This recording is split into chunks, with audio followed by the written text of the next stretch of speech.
les cormorans.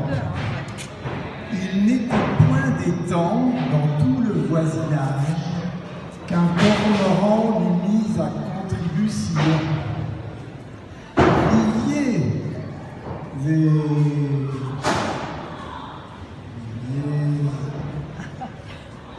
réservoirs lui payaient pension. Sa cuisine allait bien. Mais lorsque le langage eut glacé le pauvre animal, la même cuisine à la malle. Tout cormoran se sert de pourvoyeur lui-même.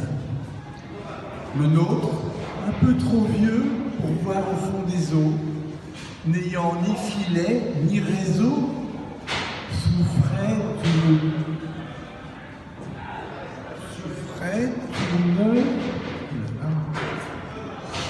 une disette extrême. Que fit-il? Le besoin, docteur en stratagème, lui fournit celui-ci. Sur le bord d'un étang, Cormoran vit une écrevisse.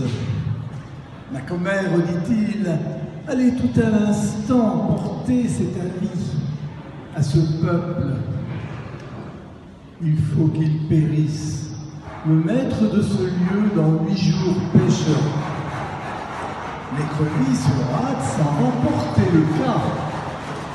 Grande est l'émeute, on court, on s'assemble, on débute à l'oiseau. D'où vous vient cet avis? Quel est votre garant? Êtes-vous sûr de cette affaire? Y savez-vous remède? Et quel bien faut-il faire? Quitter ce lieu, changer ce lieu, dit-il. Comment le ferons-nous? N'en soyez point en soin, je vous porterai tous, l'un après l'autre, en ma retraite. Nul que de Dieu seul et moi n'en connaît les chemins, les demeures plus secrètes. Un vivier que nature y creusa de ses soins, inconnu des traîtres humains, sauvera votre République.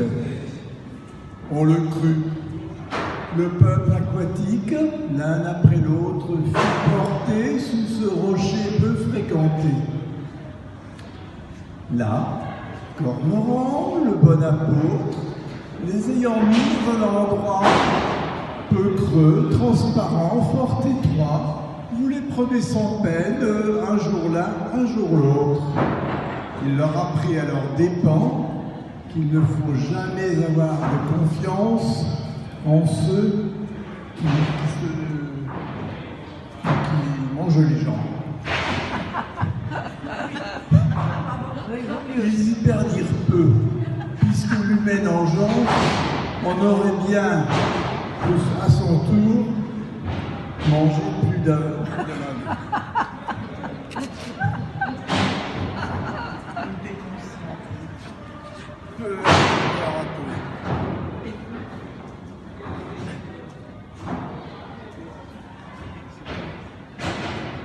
Qu'importe qui vous mange, homme ou loup, toute pense, me paraît une à cet égard. Un jour plus tôt, un jour plus tard, il n'est pas grande différence.